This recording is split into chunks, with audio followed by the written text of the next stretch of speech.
Ladies and gentlemen, that was the UK premiere of Antoine Vitkin's Save You for Sale, The Story of Salvator Mundi. Please now join me in welcoming the director and our associate programmer, Agnes Wildenstein. Thank you.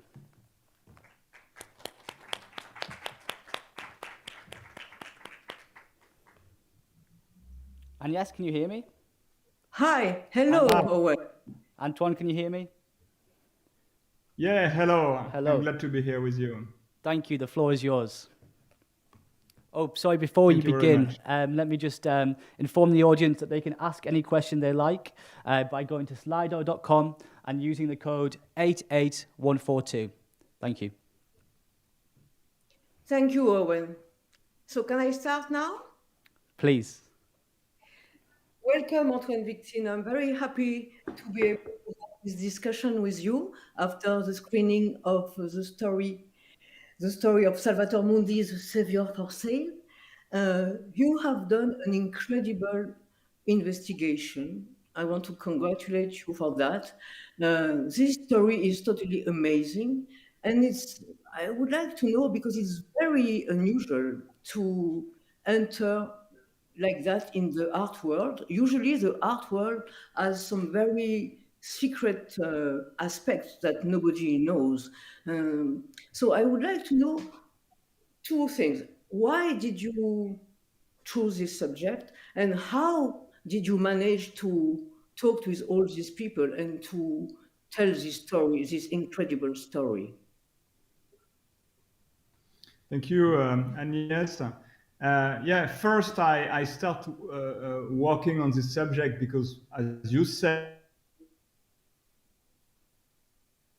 incredible, and also because it's also deal with some subject I'm very interested in since many years. I worked a lot on all those subjects, and those subjects are first globalization, and in some of my film documentaries I try to understand how the globalization is going on. The other subject is the power. I mean, power at the world stage, soft power or hard power, but the power. And the last thing which interests me a lot since many years is the truth. How do you tell the truth? It's also related to things like fake news or conspiracy theories. I wrote a book about this subject, and I did a film also about conspiracy theories. So to me, at the very first view I had on this story, everything was gathered, everything that interests me. So I think that's the reason why. But truly speaking, the main reason was that it's a good story. And I wanted also. It was at a time in my career. I did some film about dictatorship, about some quite sad things. And when I first read about the Salvator Mundi in this story, the feeling I had is that it was not only a good story, it was not only very interesting, and I told you why, but it was also maybe a funny story, something like a comedy. So that's why I became interested in the film. And then, as you said, then was the time to investigate. And in a very few words, I think I could go in this art world, which is, as you said, quite closed normally, because this story, the Salvator Mundi, is not only an artistic story, it's also a political, diplomatic, and public story. You have also, and you had at the time when I worked on this, some trials in France, in the US, in Switzerland, going on. So it was public, it was political, it was diplomatic, and when it's public, it's easier. And the last thing, but maybe we could talk about that later, is that, because it was public, a lot of people in the film had some interest to talk to me. So I think that's the answer to your question. Thank you. Owen, do we have a question from the audience? Nothing yet, Agnes. What? Nothing at the moment, Agnes. Not at the moment. Okay, no problem. So yes, what also I think is very interesting is that, as you said, we are not dealing only with art, but we are dealing with art and trade. And this is the aspect, the trade aspect of art that normally is not, is kept secret. And I was amazed how all these people from the sales agents, the auction houses spoke to you quite freely, actually. This is Absolutely. Yeah, I believe some of them have had interest to talk to me because, as a film probably express it, it's also a question of point of view. You have different sides of this story. You have different camps, and some people, for example, believe that they found a marvelous painting comparable to Mona Lisa. And some people believe that's not the case. And you also have this internal story between Bouvier and Rybolovlev, and both of them have some interest to talk about it. You also have people like Robert Simon, this part of the story, and they are very proud, and in a way they have a lot of reasons to be proud because they found a painting which was forgotten and lost. They booked it for $1,000, and it's not only about money. I mean, they were, and Robert Simon, for instance, was very clever. He worked a lot also. It's not only about being smart, but it's also about being, able to recognize this painting. So he had an experience, a knowledge. So he also had his reason to talk to me. And then you have all the reason why people talk to you for a documentary, and you know how it's going on. And I do this also since many years. And people also talk because their ego is involved. Because other people talk and they feel that they have to talk, because if they don't do that, it's not going to be their truth. So you have all this reason. And really, Agnes, believe me, it was not very difficult to make people talk. I did things that were, more difficult. It was not so difficult. Some of them, of course, people close to the French power, or some people it was tougher, but most of them it was not so difficult. To come back to what you said at the beginning, that you were interested in truth, I think this is really something very interesting that comes out, because there are many layers in your documentary. It raises so many questions. The question of truth is absolutely essential, because, and it's really frightening. I mean, the question of how an expert can tell the painting is from Leonardo da Vinci or not, and how the scientific truth can collide with commercial or with other interests, or our museum, our experts and scientific. It's amazing. I mean, this is here you touch a very sensitive point. Yeah, absolutely. If I would summarize this, I would say that which is very interesting in this case is that it's not a film about pure fake news, for example.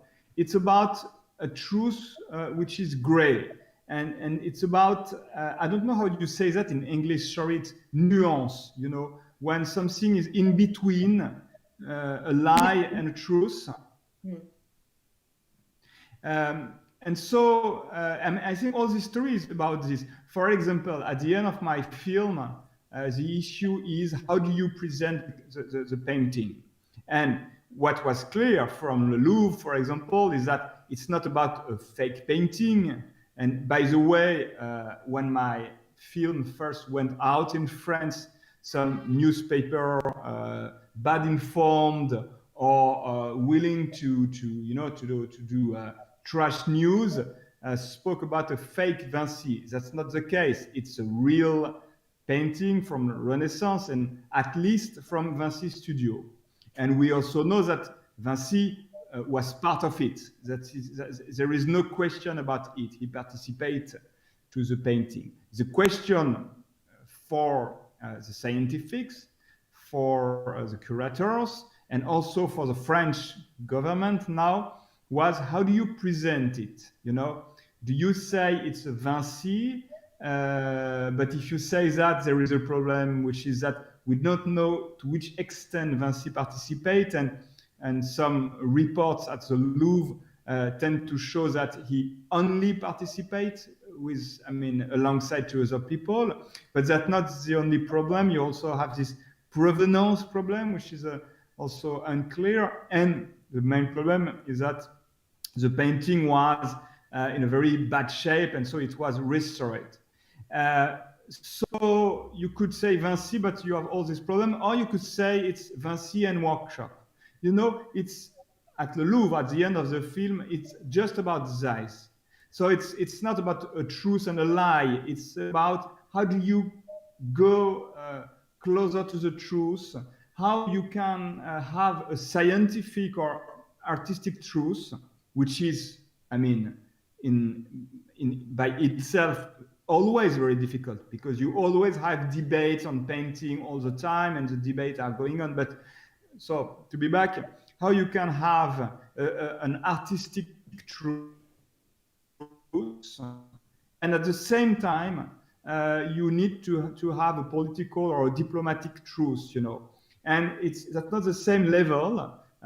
All of them are understandable. All of them have their reasons, but yeah, I think that's the issue. So how do you do when you are at the Louvre, for example, when you try to approach the truth, and when this truth is difficult to produce, because you have all these stakes, all these things at stakes, like the relationship with Mohammed bin Salman and all the money that he's giving to the French economy and to the Louvre in particular.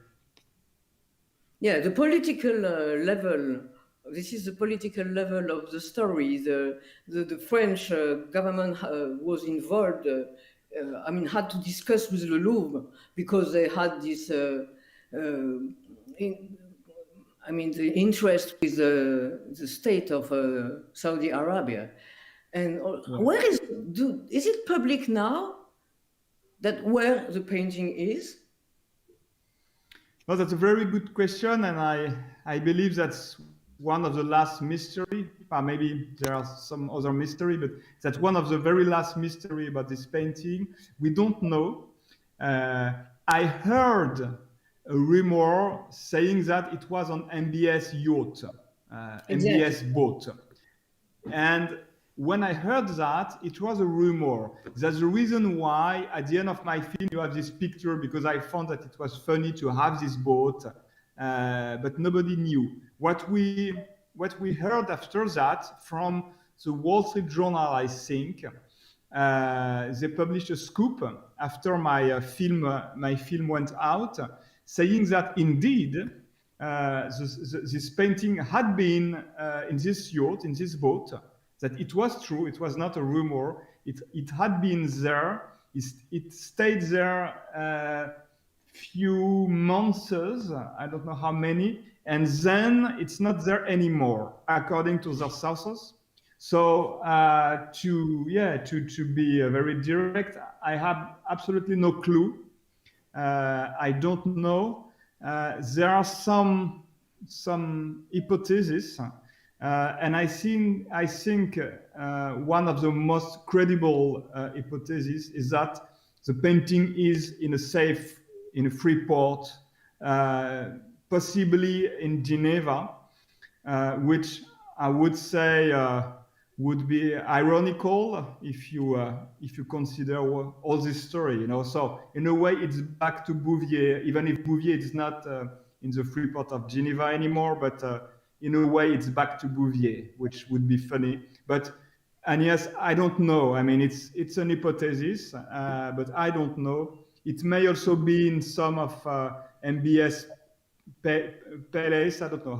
I have no clue. And we were talking about France and Saudi Arabia, but let's talk about England. I mean, there is this part that is very interesting that involves the London National Gallery and British experts. Do you know if this documentary has been already bought by an English TV? No, I don't know. What I know is that there are some discussions going on about this. And I also saw that when my film first went out in France as a French TV, United Kingdom was, the most interested country beside France, and maybe and Germany was also quite interested. But I felt this huge interest coming from Great Britain, and I can understand why. Great Britain is part of this story. The National Gallery was part of the story, and this museum plays a huge role in this. They, in a way, made the Salvator Mundi. I'm quite sure that if they hadn't do that, which was unscientific, which was not cautious, and which was, no one do that normally. If they hadn't do that, if they hadn't said it's a Vinci 100%, we have no doubt. If they just had said, there is this painting which was restored, and we have a debate on that, and we would like to have a debate, and here's what we think, and here's what we found. If they had played the game like museum should do, this story wouldn't be there. I probably wouldn't have done this film also. That's maybe a reason why I'm thankful to them. But they did the Salvator Mundi. It was the start of all this, marketing thing surrounding the Salvator Mundi. And because the National Gallery took this decision, and a very small group of people took this decision, then it was possible to sell it to Rybolovlev, and then it was possible to sell it through Christie's to Mohammed bin Salman.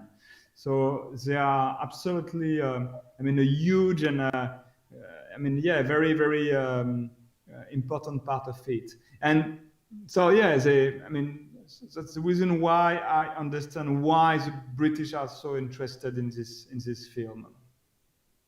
Thank you. Owen? Yes, and yes, we have a question from the audience. Go ahead, Agnes. We have a question from the audience. Oh, fantastic. Your contributor from Oxford, Antoine, briefly discussed a sense of fear in speaking out against the state.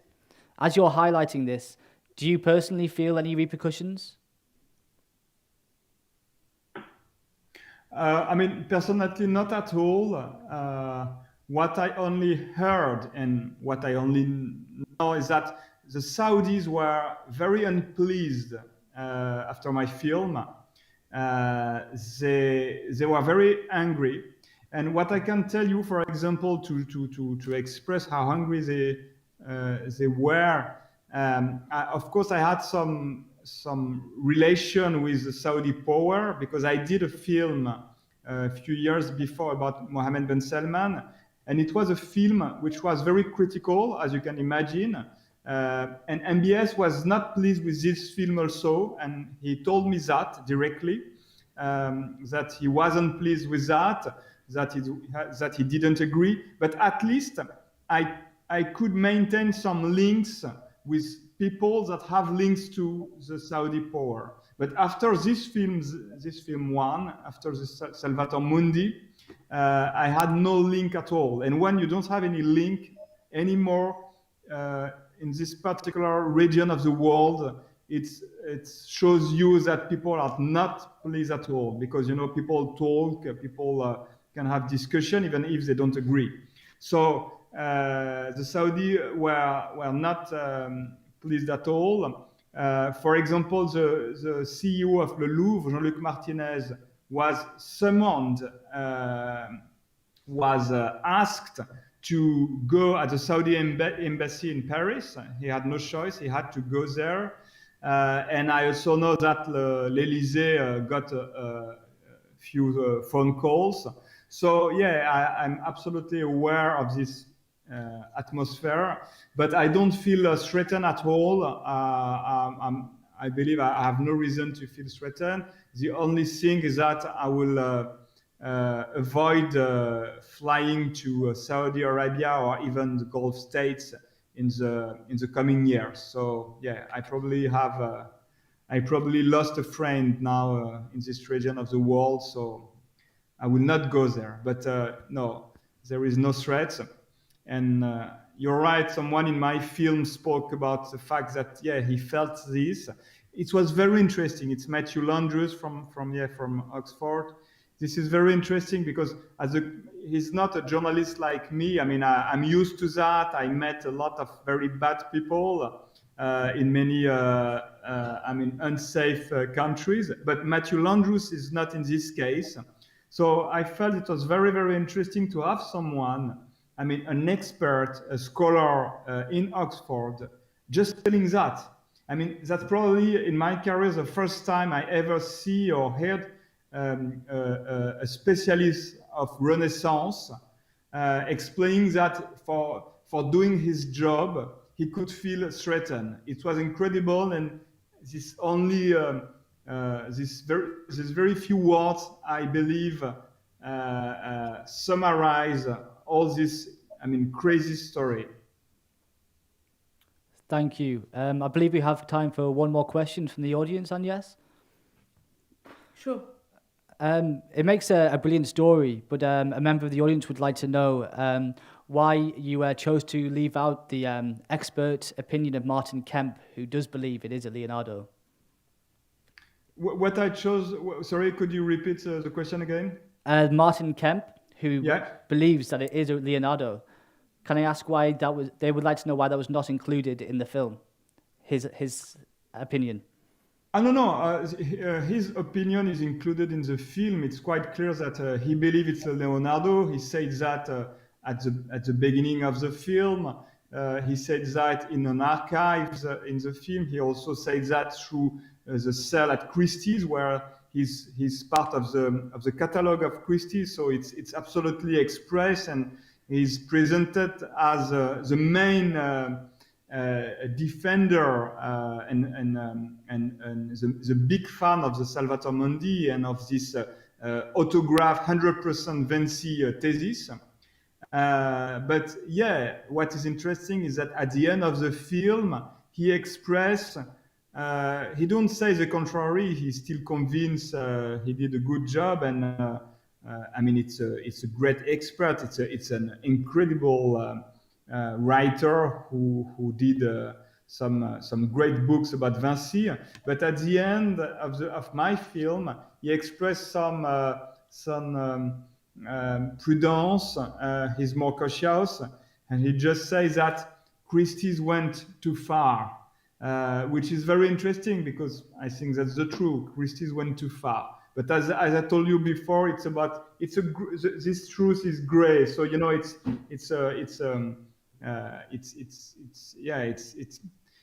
those are normal scientific debates that you usually have regarding such paintings. But in this case, you have those scientific debates that are impacted and under pressure because of other reasons. We talk about this: diplomatic, political, financials, etc., etc. But Well, Antoine, I'd like to thank you for sharing your film with us, and Agnès, I'd like to thank you for your questions. Thank you very much. Thank you very much.